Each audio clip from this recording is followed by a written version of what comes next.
صدری ويسر لي أمري واحلل عقدة من لساني ويفقهوا قولي. الصلاة والسلام عليك يا رسول الله وسلم عليك يا حبيب الله. اللہ سبحانہ وتعالیٰ کا لاکھ لاکھ شکر عظیم ہے کہ مالک الملک نے ہمیں اپنی یاد کے لیے یہاں اکٹھا ہونے کی توفیق اور موقع عطا فرمایا. لاکھوں کروڑوں درود و سلام حضرت محمد مصطفیٰ صلی اللہ علیہ وآلہ وسلم کی ذات اقدس پر، جن کے طفیل مالک الملک نے یہ کرم نوازی فرمائی. ہم اپنے معمول کے پروگرام کی طرف جانے سے قبل ایک دو باتیں ضروری ہیں جو آپ کے گوش گزار کرنی ہیں. اس کے بعد انشاءاللہ بقیہ پروگرام ہوگا. اللہ سبحانہ وتعالیٰ کا قرآن حکیم میں ارشاد ہے، اعوذ باللہ من الشیطان الرجیم، بسم اللہ الرحمن الرحیم، واللہ خیر الرازقین، صدق اللہ مولانا العظیم. یہ آپ لوگ ہمیشہ یہ سنتے آ رہے ہیں، بچپن سے سنتے آ رہے ہیں، آگے بھی سنتے رہیں گے. واللہ یرزق من یشاء بغیر حساب واللہ خیر الرازقین. یہ رزق کے معاملے سے اللہ سبحانہ وتعالیٰ کی یہ صفت بیان کی جاتی ہے کہ اللہ سبحانہ وتعالیٰ خیر الرازقین ہے، بہتر رزق عطا فرمانے والا ہے. اب اس آیت کی تلاوت کرنے کی اور اس موضوع پر بات کرنے کی اس لیے میں نے ضرورت محسوس کی ہے کہ اکثر لوگ یہ سمجھتے ہیں رزق جو ہے اس کو وہ آٹا دانا گیہوں چاول کھانا پینا یہ رزق ہے. عام لوگ یہ سمجھتے ہیں کہ جو اشیاء خورد و نوش ہیں، گیہوں ہے، چاول ہے، دالیں ہیں، دودھ ہے، ملائی ہے، گھی ہے، مکھن ہے، جو چیز ہم کھاتے ہیں اس کو رزق کہتے ہیں. تو اصل میں بات یہاں ختم نہیں ہوتی. لا شبہ یہ رزق ہے، لیکن اس آیت کا جو مفہوم اور جو مقصد ہے، ہر وہ چیز جو اللہ سبحانہ وتعالیٰ نے اپنے بندے کو عطا فرمائی وہ رزق کہلاتی ہے. آنکھیں بھی رزق ہے، کان بھی رزق ہے، ہاتھ اور پاؤں بھی رزق ہے. اور جو چیز آپ کو استفادہ پہنچاتی ہے، مفاد پہنچاتی ہے، فائدہ دیتی ہے، وہ رزق کے زمرے میں آتا ہے. آنکھیں بھی رزق ہے، عقل و دانش بھی رزق ہے، علم بھی رزق ہے، جو انسانی صحت و تندرستی ہے یہ بھی رزق ہے. یہ ساری چیزیں رزق کے زمرے میں آتی ہیں. یہ کبھی نہ سوچنا کہ یہ اشیاء خود و نوش ہی رزق کہلاتی ہے، بلکہ آپ کے پاس سونا ہے، چاندی ہے، گھر ہے، بار ہے، زمین ہے، مویشی ہے گھر میں، جو بھی آپ کو ہر وہ چیز جس سے آپ کو فائدہ پہنچتا ہو کسی بھی لحاظ سے، وہ چیز رزق میں آتی ہے. اب آگے چلتے ہیں.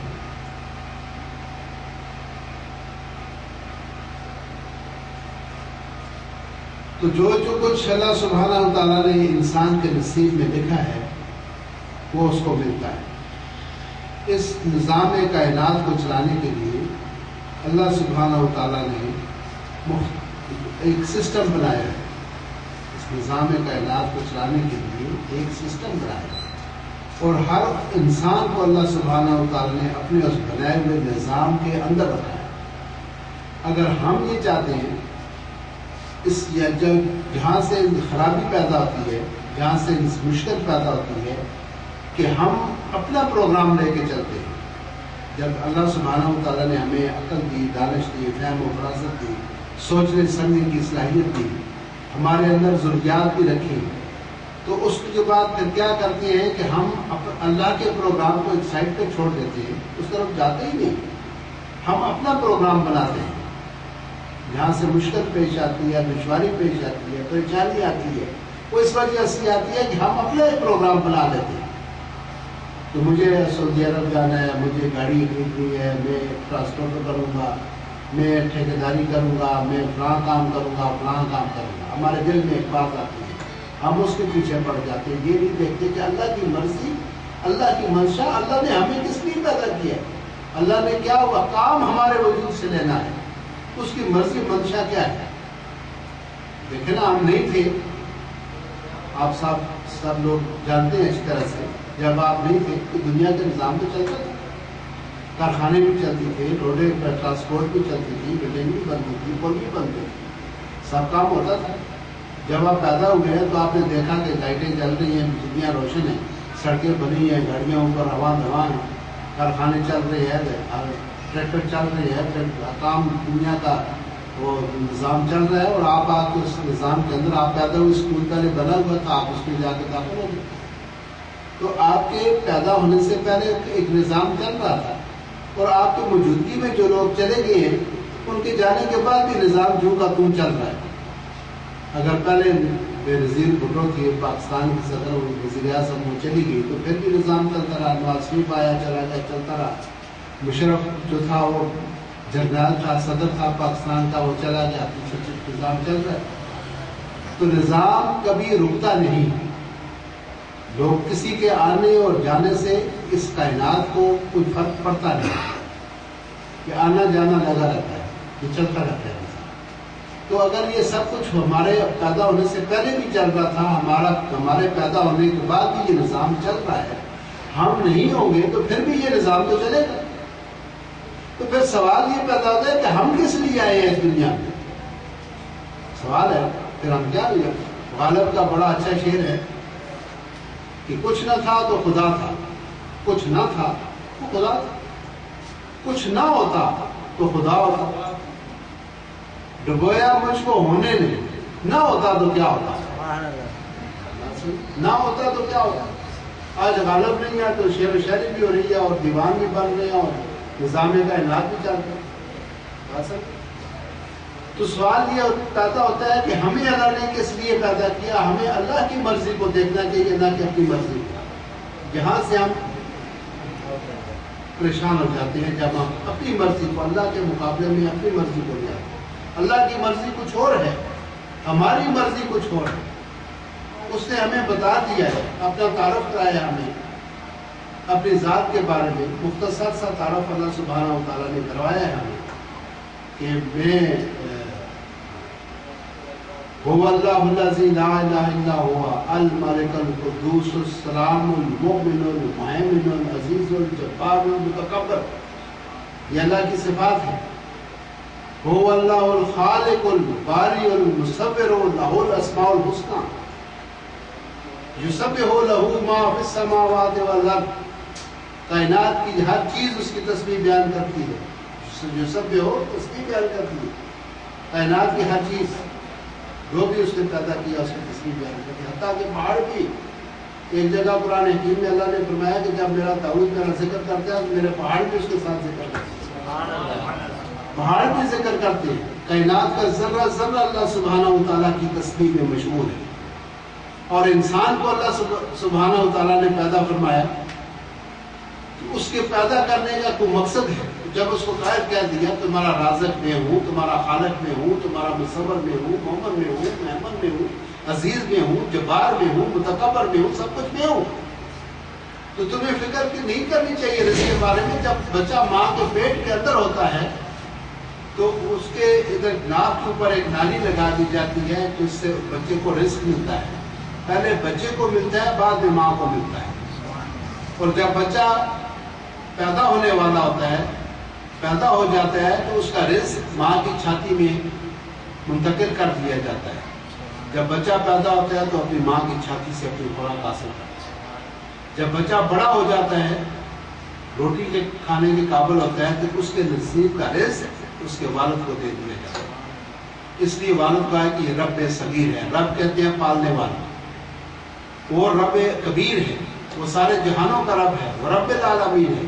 لیکن ایک والد جو ہے اس کو 2 4 5 7 بچے دے دیے گئے کہ تو ان کو سنبھال، اس کی پرورش۔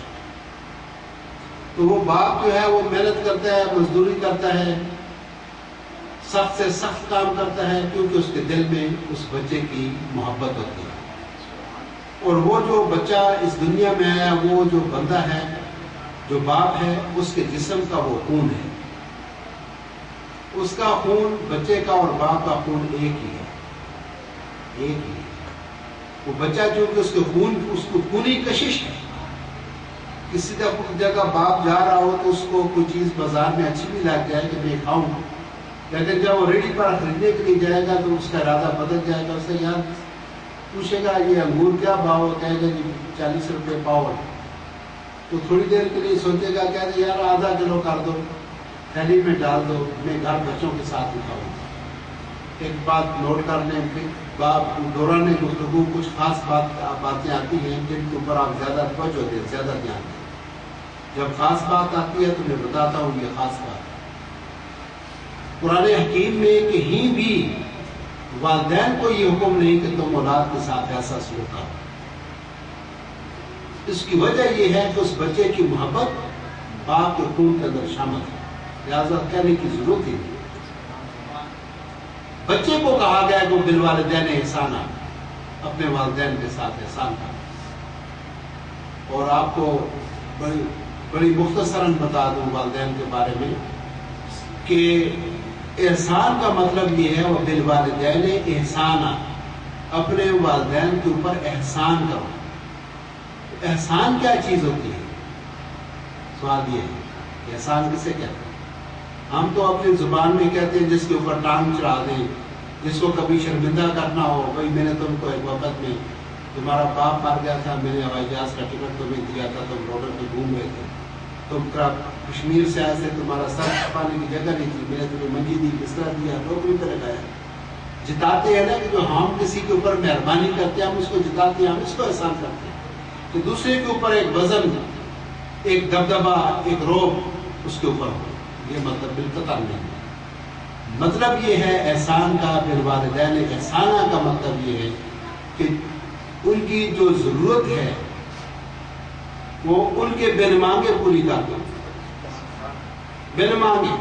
جس طرح آپ اپنے بچے کو پرورش کرتے ہیں، بچہ چھوٹا نوزائیدہ ہے، وہ نہیں کہتا کہ مجھے سردی لگ رہی ہے مجھے کمبل اڑاؤ، آپ خود اس کے اوپر کمبل ڈالتے ہیں، آپ خود اس کو گرم ٹوپی پہناتے ہیں، آپ خود اس کو